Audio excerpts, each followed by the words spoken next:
What's happening, people? Population Nation here, and today I've been wanting to talk about this for quite a while now. One of my all-time favourite films, part of my childhood, a film I saw when I was young, and at the time, not only did I really enjoy watching it, I was also amazed at the costumes, the scenery. It,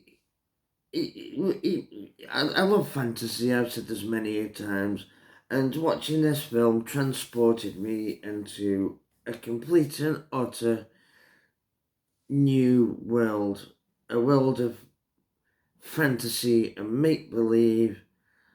And people say when I watch, do you go to the cinema or do you watch these things? And escapism.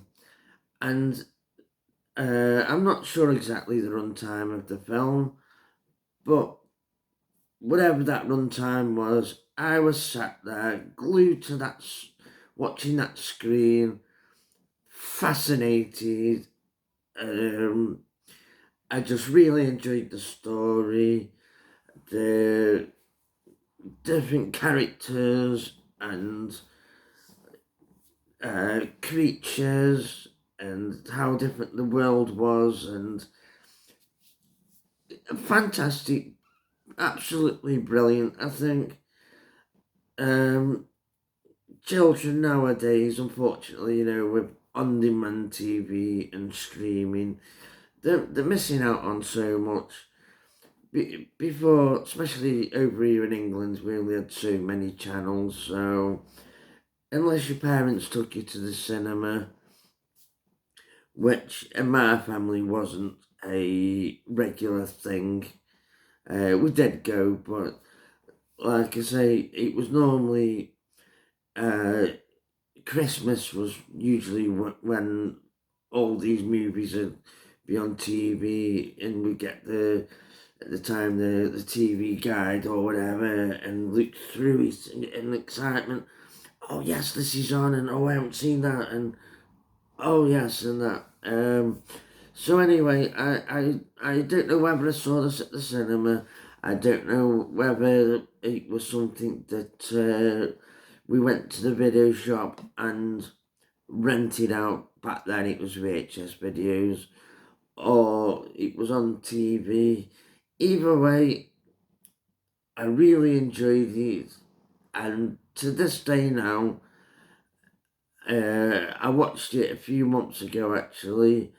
Me and my partner, and we said to our her daughter, my sort of stepdaughter, because she's always saying, she wants us to spend more time together as a family, and we got a bit of a timetable where we certain days and nights we plan on doing certain things together, and one of them is sit down and watch something together.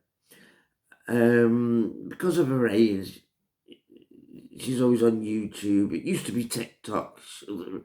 Thank God she's growing out of TikTok a bit. I didn't think that was right for her. So she watches kids' YouTube. There's a few things that she'll watch on Netflix or whatever. Um, and obviously, we need to make sure it's age appropriate. And one day, I said to her, "Have you seen Labyrinth?"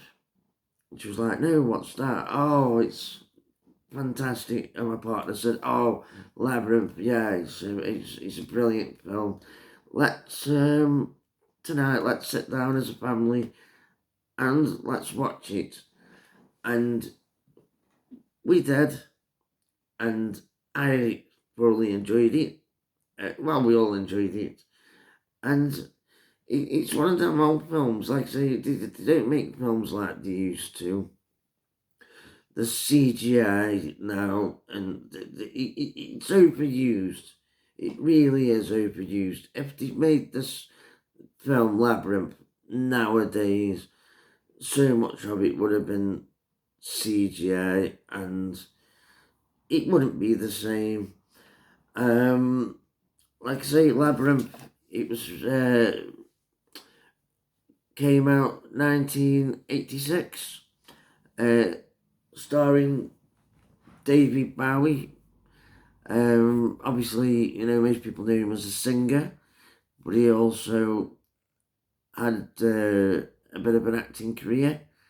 He was in a few things. I believe one of them was the man who fell to earth.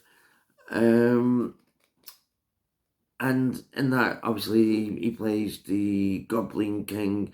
I believe his actual name was Jareth in it, but they never actually refer to him as that. But yeah, basically the plot is a young girl. She's babysitting for her baby brother, and he's screaming, and it's doing her head in her bed, and she starts, I don't know where she got it from, a book or a poem, but I wish the Goblin King could come and take you away. And can't remember exact words, but basically she has to say it so many times, and she says it once or twice, and then you start seeing like the little goblins, the little puppets, appearing here and there, trying not to be seen, and they're like, she's got to say it again, she's got to say it again, she's got, and then eventually he does her head and that much that she says it again, and then next thing, silence, and turns out the baby's gone, and then the Goblin King appears, and basically it's, well, this is what you wanted, and she's like, no, no, no, bring him back. And he says, well, if you want him back, then you're going to have to basically go on the quest to get him back. She's got a certain amount of time or whatever, and then she's transported to the Labyrinth, which is a fantasy world, and she's got no clue where she is. It's all completely new and strange, and these long, the best way I could put it is, like if you've been in a real labyrinth, how they've got the bushes and whatnot, and she's running in straight lines, and then she hears something talking, and she looks around. Like I say, she's from the normal world, but she's transported into this fantasy world, and she's looking around, she sees these little, eyeball things, no, sorry, not the eyeball things, but some little thing that's talking, and like I say, she's from the normal world. Are you talking? And they're saying, yes, you're not looking in the right place. There's an entrance right there, and she's like, no, I can't see nothing. And she says, and they say, well, that's because you're not thinking right. We're in a different realm now. And anyway, the progression of the story is she finds out that nothing is what it really seems. She meets a character called Hoggle, who she sort of tries to befriend, and he helps her out to a certain degree, sort of thing. Every now and again, David Bowie turns up, the Goblin King, because he doesn't want to succeed. He's trying to put her off, and on the way anyway, she starts using her head, working certain things out, meeting more strange characters, and each sort of area of the labyrinth is completely different to the other. And this is one of the things that I really liked about it. The creativity that went into it. It was like, wow, that was a bit different. And what's going to happen next? And just the progression of the story, how she eventually gets to the Goblin City. And cut a long story short, yeah, she gets the baby back, and all is happy in the end. But just that journey, the creatures she meets, the different characters, um, and there's a lesson to be learnt there. Um, like I say, she was angry at the child to start with, but at the end of the day, um,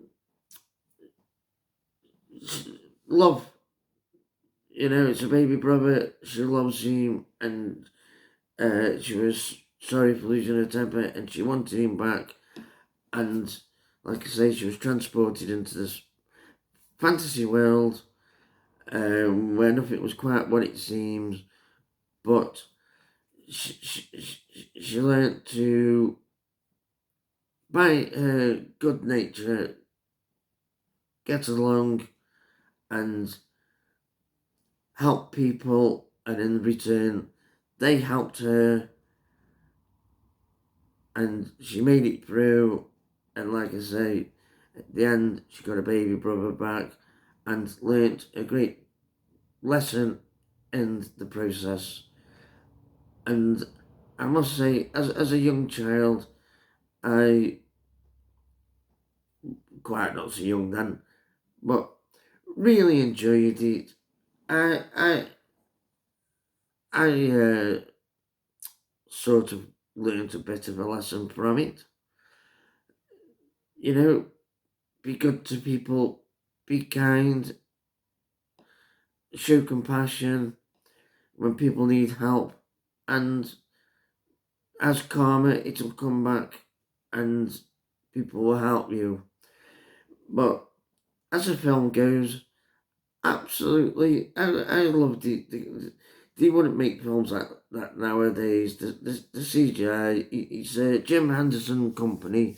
Don't know if you know about Jim Henderson, but he made The Dark Crystal, The Storyteller, Tales from the Crypt. All really enjoyable things to watch.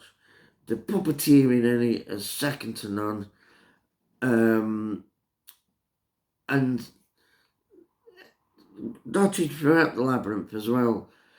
There's songs, there's comedy, many things made me laugh. But to me, the biggest thing was just the sheer enjoyment and the creativity being transported to a completely new world. Like I say, escapism. I don't know the runtime of the film, but I was totally engrossed all the way through. And yeah, the characters in it, brilliant, each one individual. Um, I'll never forget when they said the bog of eternal stench. You know, if you so much as put your finger in it, your finger will then stink for the rest of eternity. And there's one point where the Goblin King, David Bowie's character, threatens to chuck Hoggle into the bog of eternal stench if he doesn't do something that he asked for. And even Hoggle, he that's where he lives. He's scared of the Goblin King, and he's been threatened with the bog of eternal stench. But in the end up, even he decides um, Jennifer Connelly's character Sarah, the girl who's trying to get her brother back, befriends him, and um, in the end up, he actually helps to save her and help her because, he's never really had a friend before, no one's ever been nice. What's a lovely sentiment. Like I say, children need to watch these sort of things rather than all being, everything always has to be happy and there's no moral to the story. In fact, a lot of the stuff I've seen that they're bringing out for these children nowadays, there's not even a story there. It's just random this and that and no point to it. Like I say, um, children need to see a bit of adversity, a bit of danger. Otherwise, how are they ever going to learn to overcome it? But that's what I'm not on about here. Labyrinth, absolutely great film. Watched it as a child, thought, oh, it's brilliant, and just how did they do it? Some of the stuff in the film, the practical effects and that, absolutely amazing. I was like, how on earth did they do that? Like say nowadays it'd all be CGI, and you could tell it was CGI, and it wouldn't be the same. And in fact, watch the film. Like I say, I guarantee you will like it. Um, yeah, get your children to watch it, and afterwards, give. There's a documentary about the making of it, which is absolutely fascinating. The time and effort that went into creating these effects and the puppeteering and all the rest of it. Absolutely brilliant. And they don't make this sort of thing anymore. And I think, like, children should be reintroduced to it.